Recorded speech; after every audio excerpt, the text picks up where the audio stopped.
Welcome everyone, আমি ইমাম হোসেন অয়ভি এবং আপনাদের সাথে আবার ফিরে আসলাম আরেকটি গ্রামার ক্লাস নিয়ে। একবার দেখে নিই কীভাবে গ্রামার আইএলটিএস পারফরমেন্সকে বুস্ট করতে পারে।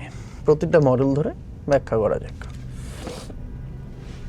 রাইটিং মডিউলে বিশাল বড় একটা ভূমিকা আছে গ্রামারের, এটা মানে বলার তো প্রশ্নই রাখে না। আমি রাইটিংয়ে কী করব, লিখবো, সেন্টেন্স নিজে স্ট্রাকচার বানাবো, ফলো করব, ভালো ভালো মানে কথা লিখবো, নিজেকে এক্সপ্রেস করব, বাট এটার জন্যই তো গ্রামারটা লাগে।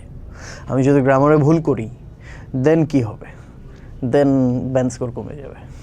That is the thing. So topic হলো should governments invest in public transportation. ধরলাম এটা ডাস্টু তো বললো। এখন হ্যাঁ, পাবলিক ট্রান্সপোর্টে ইনভেস্ট করা উচিত। এবার তুমি লিখতে শুরু করলে লাইক বেসিক ভার্সনটা দেখাই আগে। Public transportation is very important, government should invest in it, it will reduce traffic. To the point, clear, concise, beautiful, right? But is it exceptional? You have to be exceptional to get more band score. হ্যাঁ, এটার মধ্যে you're gonna get pass mark, no problem. Like এই writing যদি quality হয়, no problem. You will get 6.5, 7 maybe. But আমার মনে হয় না 7ও দিবে, 6.5 maybe the highest. But normally 6ই দেওয়ার কথা। এরকম যদি কোয়ালিটি হয়। এখন গ্রামার ঠিক আছে কিন্তু খুব বেসিক, রাইট? এখানে কিন্তু গ্রামারে ভুলও নেই যে they can negatively mark, but ওই যে বললাম not exceptional. Why should they give you exceptional band score? কারণ এটা অলওয়েজ মনে রাখতে হবে, anything above 7 is exceptional. If they give you above 7 or even 7 in writing, it's exceptional score, it's an exceptional score. 6.5ও হচ্ছে একটা high calibre score. রাইটিংয়ে আমি ভুল বলছি যে এখানে 6.5 দিয়ে দিবে, এই বেসিকে অ্যাকচুয়ালি 6ই দেওয়ার কথা, হাইয়েস্ট, তাও যদি জেনারেস হয়। তো এক্সামিনার বলবে গ্রামার ঠিক আছে কিন্তু অ্যাডভান্স স্ট্রাকচার কোথায়, অ্যাডভান্স গ্রামারে ফোকাস করতে হবে। অন্যদিকে যদি তুমি কমপ্লেক্স সেন্টেন্স ব্যবহার করো এটা আরও ইম্প্যাক্টফুল হবে। কিভাবে? এই যে লিখি, since public transportation plays a crucial role in reducing traffic congestion, the government should prioritize investing in it. লাইনটা শেষ।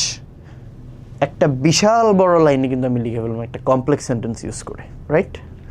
তারপরে not only will it help minimize pollution, but it will also enhance the overall quality of life for citizens.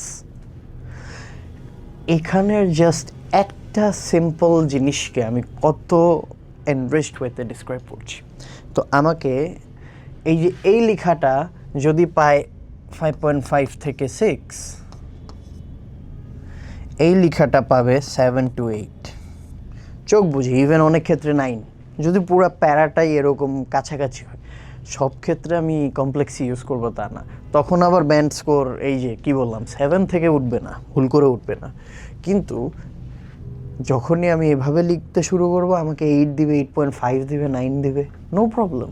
তারা mark দিতে চাচ্ছে, তারা দেখতে যাচ্ছে কোন লেভেলে আছি আমরা, দ্যাটস ইট।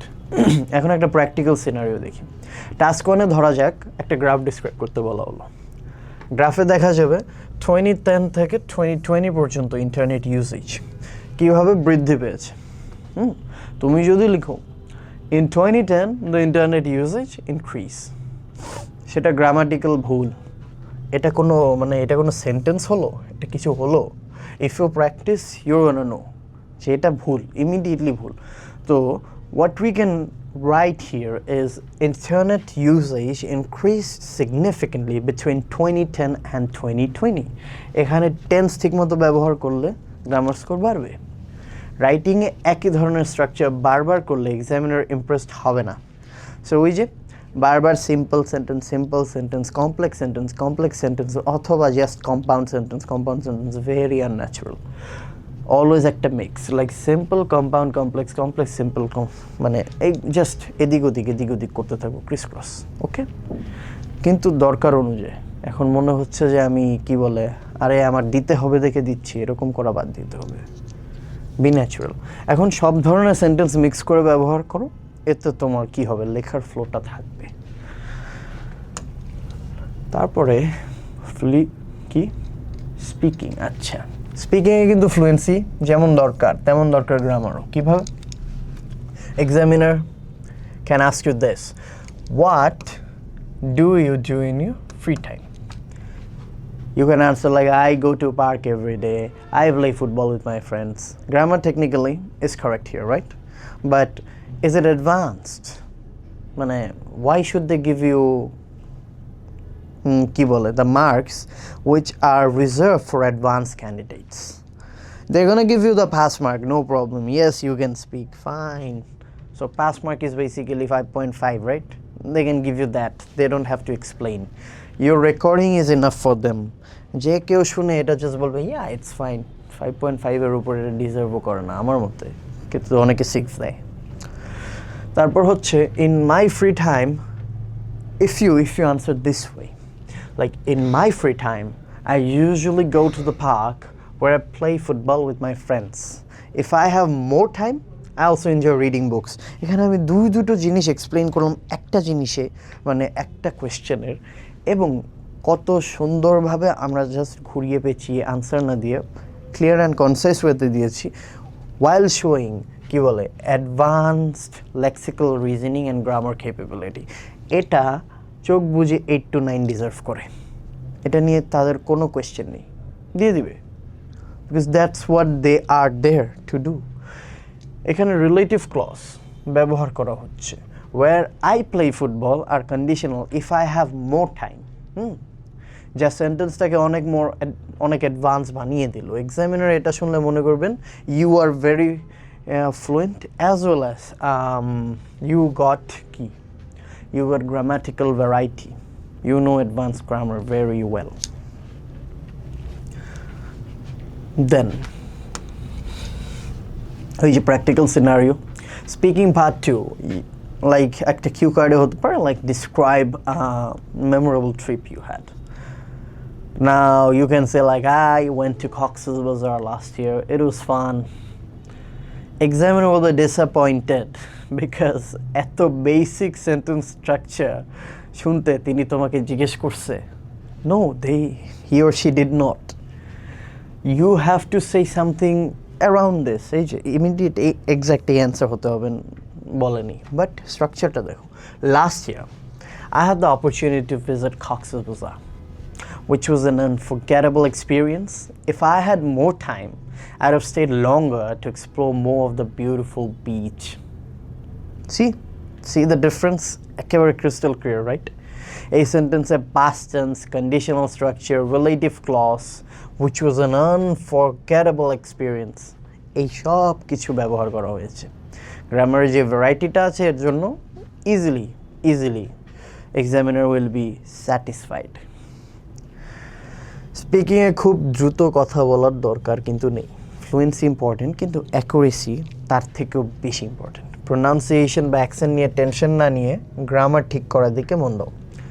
ওয়াজ, ওয়েন্ট বা হি ডোন্ট বললে এক্সামিনার চোখ কুচকে ফেলবেন, মানে করবেন না এক্স্যাক্টলি, বাট ওই তো এগুলো ধরে ফেলে। এগুলো যদি বলা হয় ওই একটা নেগেটিভ ইমপ্রেশন পড়লো, ওই পুরো প্যাসেজ আরও যত কিছুই বলি ওইটার কারণে হলেও হি ক্যানট গিভ মি হোয়াট কি বলে, for example he or she wanted to give me a 9, like এত সুন্দর হয়েছে সব, কিন্তু এই যে কোনো জায়গায় ভুল করে হি ডোন্ট এগুলো কিছু একটা এসে পড়েছে, অ্যান্ড কনসিডার করবে, কিন্তু if I use like more than once তখন চাইলেও দিতে পারবে না, বিকজ ওই যে রেকর্ডিং আছে, they have to give you like 8 or 8.5, সেটাও কি হায়ার লেক্সিক্যাল রিজনিং পেলে, আদারওয়াইজ লোয়ার ব্যান্ড করে আসবে। লিসেনিং টেস্টে গ্রামার ডিরেক্টলি দেখা হয় না, কিন্তু আনসার লিখতে গেলে গ্রামাটিক্যাল কারেক্টনেস মেনটেন করতে হবে। লাইক অডিওতে শোনা গেল like the meeting will be held next Friday, if you write like the meeting held Friday, তাহলে গ্রামারের ভুলও, যদিও মূল তথ্যটা ঠিক আছে, ইনফরমেশন ঠিক, গ্রামারে ভুল, তো এটা মার্কস তো কাটা যাবেই। লিসেনিং টেস্টে সেন্টেন্স স্ট্রাকচার বোঝাটা important. For example, if it rains tomorrow the event will be cancelled. এখানে টেন্স আর স্ট্রাকচার ঠিকমতো ধরতে পারা যায়। এখানে একটা কন্ডিশনাল সেন্টেন্স আছে আর ফিউচার টেন্সে প্রেডিকশন করা হয়েছে। লাইক লিসেনিংয়ে ফর্ম ফিলিং টাস্ক আছে, রাইট? ওখানে শুনতে পাওয়া গেলো like the class starts at 9:30 AM. Now if you write এভাবে যে the class start at 9:30 AM, এখানে এস কোথায়? দ্যাটস এ রং, কি বলে, that's a wrong way to use it right here. So ভার্বের টেন্সে ভুল হচ্ছে, স্টার্টস না লিখে স্টার্ট লিখে গ্রামার স্কোর কাটা যাবে. এগুলো হচ্ছে কি আনসারে, আনসার কিন্তু এই যে এখানে যদি একটা এস দিনই দেখে আনসার ভুল হবে, অফকোর্স কাটা, 1 মার্ক ডিরেক্ট কাটা, ওইটার মার্ক আমরা পাবো না. লিসেনিংয়ে গ্রামারের কিছু ক্লুজ ধরতে পারলে you can answer correctly. For example, একটা গ্যাপ ফিল কোয়েশ্চেন করছে যেখানে প্রশ্নটি incomplete. He has been dash since last year. অডিওতে শোনাবে লাইক ওয়ার্কিং.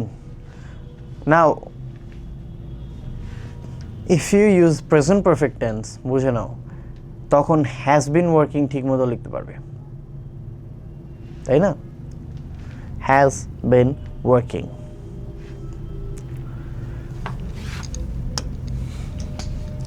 তারপর রিডিং মডিউলে গ্রামার সাবলভাবে কাজ করে. সাবলভাবে কি, আমি যে পড়ছি আমি ওই গ্রামারটাকে ঠিকমতো না বুঝলে কমপ্লেক্স বা ডিফিকাল্ট যে সেন্টেন্সগুলো আছে সেগুলোর স্ট্রাকচারে গিয়ে আমি ভ্যাবাচাকা খেয়ে যাবো, লাইক হ্যাঁ এটা কি লিখলো.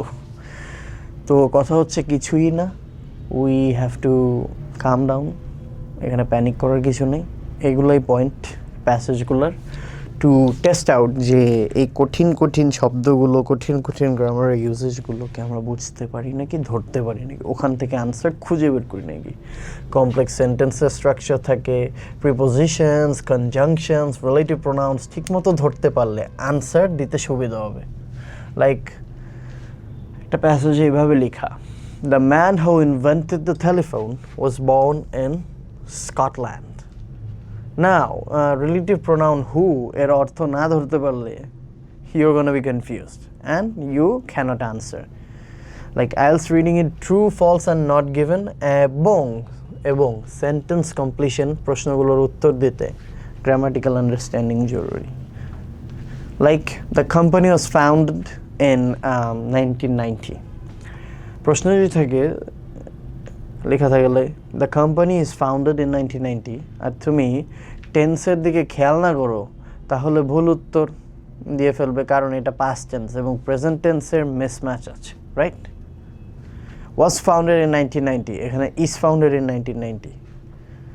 এটা ভুল মানে ভুল, এটাকে আমি যদি ধরে নিই যে আরে ওটা প্রিন্টিং মিস্টেক, না না না না, এটা সাধারণ ক্ষেত্রে হয় না প্রিন্টিং মিস্টেক তেমন একটা, বিকজ অনেক চেক করে তারপর কোয়েশ্চেনগুলো ছাড়া হয়. আজকে একটা বিশাল বড় ডিসকাশনের মাধ্যমে আমরা এই চ্যাপ্টারটা ক্লোজ করছি এবং আশা করি গ্রামারের যে ইম্পর্টেন্স, তাৎপর্য, সেটা আমরা সবাই বুঝতে পেরেছি. কিছুই না, কোনো টেনশন নেই, কোনো স্ট্রেস নেই, আস্তে আস্তে পড়ো, আগাতে থাকো, অ্যান্ড ইয়েস সিলেবাস কমপ্লিট হয়ে যাবে, কোনো অসুবিধা নেই. Take your time. So yes, আজকে এতটুকুই থাকুক, অ্যান্ড আবার দেখা হবে নেক্সট চ্যাপ্টারে most probably. Till then, have a good one, rest well, and see you soon.